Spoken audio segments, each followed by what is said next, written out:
jornalista, publicitário e empresário, foi secretário de Turismo da Prefeitura de São Paulo entre 1983 e 86, na gestão de Mário Covas. Em seguida, presidiu a Embratur entre 1986 e 88. Mais tarde, assumiu a diretoria de comunicação da Rede Bandeirantes. Foi professor de marketing na FAAP e apresentou diversos programas em emissoras de televisão. Em 2016, foi eleito para a Prefeitura de São Paulo e em 2018 venceu as eleições para o governo do estado. No momento em que acaba de completar 100 dias de gestão, ele fala sobre o que já está sendo feito e sobre os desafios a serem enfrentados nas áreas de educação, saúde, segurança, economia e geração de empregos. O governador de São Paulo, João Dória, é o convidado de hoje do Roda Viva.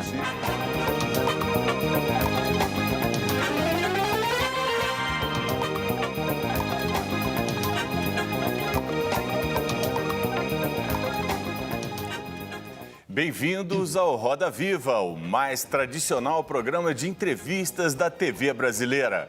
No centro da roda está o governador de São Paulo, João Dória, que acabou de completar 100 dias de governo e vai nos falar sobre os problemas que vem enfrentando e as metas a serem alcançadas.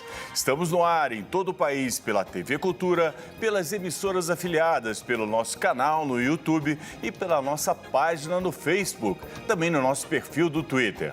Para conversar com o João Dória, convidamos Marcelo de Moraes, editor do jornal O Estado de São Paulo e do site BR18.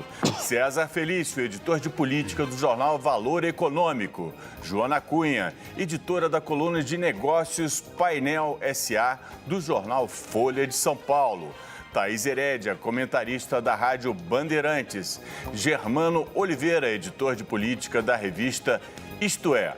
E somos acompanhados e supervisionados pelo nosso cartunista desgovernado Paulo Caruso, com desenhos feitos em tempo real. Boa noite, governador. Boa noite a todos. Prazer mais uma vez tê-lo aqui. Boa noite aos jornalistas que estão aqui, a todos, e os que nos acompanham em todo o Brasil. Boa noite. O senhor esteve aqui ainda enquanto candidato e disse que a sua prioridade realmente seria segurança, entre outras coisas, mas segurança era uma coisa de peso. E o senhor, nesses 100 dias, vem tomando várias medidas aí de reforço, contratação de policiais, etc. Mas há um temor das organizações de direitos humanos, como há em outros estados alguns excessos policiais. O senhor teme que aqui também não possa haver alguns exageros? Lessa, primeiro, mais uma vez, boa noite. Boa noite. Aqui não há excessos, há o cumprimento da lei e da obrigação do governo de oferecer segurança pública à população, às pessoas de bem, às suas vidas, aos seus patrimônios. E é isso que nós temos feito aqui no governo do Estado de São Paulo. São Paulo tem a melhor polícia militar do país. Não é um fato desses 100 dias. É um fato das últimas 2 décadas, há 20 anos que São Paulo tem a melhor polícia militar do país. Tem também a melhor polícia civil. E agora tem comando. Tem uma Secretaria de Segurança Pública com o general Campos, que comanda 2 secretários executivos, um da Polícia Militar, um da Polícia Civil. Com isso nós integramos as 2 polícias, ao invés de disputarem, ao invés de separadamente agirem, hoje fazem isso de forma integrada. E fazemos também de forma integrada com o Ministério da Justiça e da Segurança Pública. Vou dar um exemplo concreto. Durante 51 dias fizemos um planejamento da chamada Operação X. Ninguém teve nenhuma informação sobre a Operação X. Você sabe qual era a Operação X? Para retirar de São Paulo 22 líderes do PCC. Algo que estigmatizava São Paulo há 6 anos. Não pode, não deve, se fizer a transferência, vamos ter revolta nos presídios, vão queimar delegacias de polícia, vão atirar em policiais, vão provocar uma revolta em São Paulo. Durante 52 dias, precisamente, planejamos sem que nenhuma notícia fosse vazada aqui. Vocês têm jornalistas aqui de vários veículos de comunicação, nenhum recebeu qualquer informação a esse respeito. Uma ação articulada com o ministro Sérgio Moro, Polícia Federal, Exército Brasileiro, Polícia Militar, Polícia Civil, Inteligência da Polícia e, em 34 dias, Marcola e outros 21 líderes do PCC descobriram que estavam sendo transferidos para presídios federais quando chegaram no aeroporto de Presidente Prudente e viram o avião da FAB e, a partir daquele momento, foram transferidos para presídios federais. É assim, ação, determinação, planejamento e comando. É assim que nós estamos fazendo com a segurança pública em São Paulo. E vale lembrar também, nestes 100 dias, todos os índices, não somos nós que fazemos os índices, os índices não são objeto de marketing, são índices precisos da Polícia Militar em São Paulo. Reduzimos todos os índices de violência em São Paulo e vamos continuar a fazer isso. Agora, esse é um marco importante. Eu vou começar a nossa roda de entrevistas com a Joana e vou seguir essa ordem nesse primeiro bloco. Vamos lá, Joana. Obrigada, Alex. Ainda dentro desse assunto, o senhor disse recentemente que queria homenagear os policiais que mataram 11 criminosos em Guararema. O senhor não acha que isso estimula a letalidade policial? Não. Primeiro, boa noite, Joana. Eles cumpriram o seu dever. A Polícia Militar tem um protocolo a ser cumprido. É o uso progressivo da força. E eles cumpriram rigorosamente este protocolo. Não avançaram, não exageraram, não fizeram nada além daquilo que o protocolo determinava. Agora, Joana, entre preservar a vida de pessoas de bem e policiais e de bandidos, quem vai para o cemitério no meu governo é o bandido. Vamos ao Marcelo. Boa noite, governador. O senhor está falando sobre essa questão da violência, do combate, desse novo jeito de combater, e eu lembro que na campanha ao governo o senhor ficou muito próximo desse discurso que o presidente Jair Bolsonaro também fez. O senhor se aproximou muito da candidatura dele no final, na reta final, principalmente no segundo turno. 100 dias depois, ainda existe o Bolsodória ou já mudou a sua visão sobre a candidatura sobre o governo do presidente Bolsonaro? Marcelo, boa noite. Campanha é campanha, governo é governo. No período de campanha, havia um comportamento eleitoral, obviamente, e este período foi vencido. Agora é governo. A nossa oposição, a posição do meu partido, PSDB, e a minha pessoal, é apoiar todas as iniciativas do governo Bolsonaro que sejam boas para o Brasil, a começar da reforma da Previdência, que certamente será objeto de parte das perguntas que serão aqui feitas. Então, esta iniciativa e todas as outras que merecerem apoio do governador de São Paulo e do meu partido, sobretudo aqui em São Paulo, o governo Bolsonaro terá o nosso apoio. Agora, isso não implica em alinhamento e nem um posicionamento ao lado do governo para tudo e para todos. Não há essa necessidade, inclusive. Tanto é que nós não temos cargo em governo, nem pedimos nenhuma contrapartida de nada, nem mesmo para apoiar a reforma da Previdência. Nós aqui colocamos o apoio de São Paulo. Prioritariamente, foi o primeiro governo a manifestar o seu apoio, depois, obviamente, vários outros governadores também o fizeram, sem nenhuma condição, nem daquilo que poderia ser o mais justo e correto para São Paulo. Os temas econômicos, vamos debater no âmbito econômico. Reforma da Previdência, o apoio incondicional no Congresso Nacional. Mas você acha que ele está indo bem nesses primeiros 100 dias? Bem, não sou eu que tenho que fazer essa avaliação, é a população. Thaís. Oi, governador, boa noite. Vou ficar no tema da reforma da Previdência. Então, o senhor tem feito uma cobrança ao setor privado, aos empresários do setor privado. O senhor, na liderança do governo de São Paulo, tem convocado governadores para apoiar a reforma da Previdência. O senhor tem dito que os empresários não estão aparecendo nesse debate. Por que eles não estão fazendo isso? Eles não estão tão comprados com o projeto que está aí, eles estão constrangidos porque apoiaram o presidente Bolsonaro nas eleições e agora estão um pouco assustados com o que estão vendo no governo. O que está faltando para o setor privado, os empresários, que é de onde o senhor veio, né? Comandou tanto tempo o LIDE, enfim. Por quê? O que está constrangendo e segurando o setor privado a apoiar a reforma? Thaís, boa noite. Falta atitude, e eu tenho cobrado disso. Aliás, falta atitude a começar das grandes lideranças. Cadê a manifestação da Fiesp, Federação das Indústrias do Estado de São Paulo? Cadê o Paulo Scaff? Por que não faz a defesa da reforma da Previdência como líder que deveria ser da indústria em São Paulo? E outros líderes? Eles têm que se manifestar. O silêncio só ajuda quem não quer a reforma da Previdência. Estão lavando as mãos, é isso? Hein? Estão lavando as mãos? Eu não sei, pergunte a ele. Eu não lavo as mãos. Eu coloco a posição de São Paulo clara, aberta e positivamente a favor da reforma da Previdência. Você sabe, aliás, pelos bons comentários que você tem feito na Rádio Bandeirantes, que a reforma da Previdência muda o Brasil e muda para melhor o país. Primeiro porque coloca uma condição fiscal adequada para o governo federal, para os estados e para os municípios brasileiros. Depois, porque abre as comportas do país para investimentos internacionais.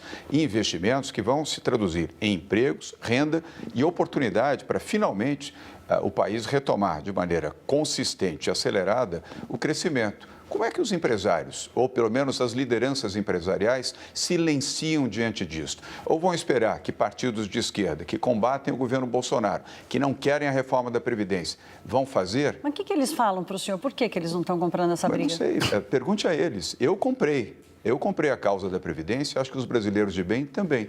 Mas está na hora do setor produtivo se manifestar. Por isso que nos encontros que eu tenho participado, tenho dito, não silenciem. Não adianta você dizer que é a favor da reforma da Previdência. Haja, tenha atitude, tenha coragem, se manifeste, escreva, use as suas redes sociais, faça conferências, telefone para o seu deputado, telefone para o seu senador, tenha atitude e não silencie. O silêncio só ajuda aqueles que não querem a reforma da Previdência. César. Governador, queria conversar um pouco com o senhor sobre a questão do óleo diesel. O governo Bolsonaro procurou aí conter uma mobilização dos caminhoneiros, fazendo um ato de intervenção no mercado. Eu queria saber, na opinião do senhor, como que se resolve esse jogo de pressões contrárias, ou seja, como garantir aí uma Petrobras dentro dos valores que são quistos no mercado e, ao mesmo tempo, impedir que se repita no Brasil esse ano o que aconteceu em maio do ano passado. César, boa noite. O entendimento, o diálogo e comunicação. Talvez nesse primeiro momento tenha faltado isso. Não faltou, eu diria, sensibilidade ao presidente Bolsonaro de interpretar que, nesse momento, o aumento do diesel poderia provocar uma reação dos caminhoneiros no país. E, diante disso, uma nova consternação, uma paralisação que poderia resultar num prejuízo enorme para o país, para a economia brasileira, para o setor do agronegócios e para todos que dependem do movimento de carga e da logística para garantir o funcionamento dos seus negócios. Mas faltou aí comunicação. Petrobras é uma empresa que tem que ter a sua independência preservada. Numa economia liberal é razoável, mas a independência não significa silêncio. A Petrobras, a meu ver, não pode tomar uma decisão sem compartilhar previamente com o governo. Afinal de contas, o governo é acionista majoritário. Ninguém, sob a direção de uma empresa, seja ela pública, mista ou privada, pode tomar uma decisão sem dialogar com os seus acionistas, sobretudo com o seu acionista majoritário. Germano. Eu queria retomar só um pouquinho da reforma da Previdência ainda, porque o senhor fez na semana passada um grande encontro lá em Campos do Jordão, patrocinou, foi anfitrião de um grande encontro com empresários, com lideranças e tal, para debater a reforma da Previdência e colocar isso como um pacto aí desses empresários e políticos. A gente tem visto, o senhor, quando teve o incêndio lá de troca de acusações do Rodrigo com o presidente, os filhos, o senhor chegou inclusive a chamar o Rodrigo em São Paulo, deu uma de bombeiro nessa crise toda. Perceba assim que o senhor tem se manifestado, se envolvido mais na reforma da Previdência, muitas vezes mais até que o próprio presidente. O que pega? O senhor acha que se não tiver reforma, o senhor já disse que pode ser o caos para estados e municípios. Como é que isso vai se dar se não tiver a reforma? Germano, boa noite. Sim, a importância da reforma da Previdência é sabido por todos. Pelo menos todas as pessoas conscientes do Brasil sabem a importância e a inflexão de ter a reforma da Previdência aprovada no Congresso Nacional. Eu, como governador, sei, e seguramente os outros 26 governadores sabem também a importância dela para os seus estados. Há estados numa situação até pior, bem pior, diga-se, do que a de São Paulo. E dependem da reforma da Previdência para a estabilidade econômica dos seus estados, as suas soluções fiscais e, evidentemente, a retomada do desenvolvimento regional. E, no caso de São Paulo, não é diferente. Então, estou cumprindo a minha obrigação ao defender a reforma da Previdência, defendo os brasileiros de São Paulo. E entendo que, havendo a reforma, eu continuo a acreditar que ela será aprovada, e será aprovada até a metade deste ano, até julho, até o final do mês de julho, nós vamos ter já, a partir do mês de agosto, um outro sentimento em relação à economia e isso vai se reproduzir em novos investimentos, tanto de capital nacional, mas principalmente de grandes investidores internacionais. Germano, apenas para complementar a resposta. Eu acho que volta até julho da Câmara e no Senado também. Câmara e Senado. Aliás, um bom papel que, diga-se, o Rodrigo Maia vem cumprindo, e vale essa menção, e o Davi Alcolumbre também como presidente do Senado e do Congresso Nacional. Vejo ambos vetorizados em torno da discussão positiva para a aprovação da reforma da Previdência. Vou dar um exemplo aqui para você e os que estamos assistindo aqui pela TV Cultura. Eu estive em janeiro em Davos, no Fórum Econômico Mundial, a convite do Fórum. Eu não fui na comitiva do presidente Bolsonaro. Fui a convite, fui palestrante, fiz 3 exposições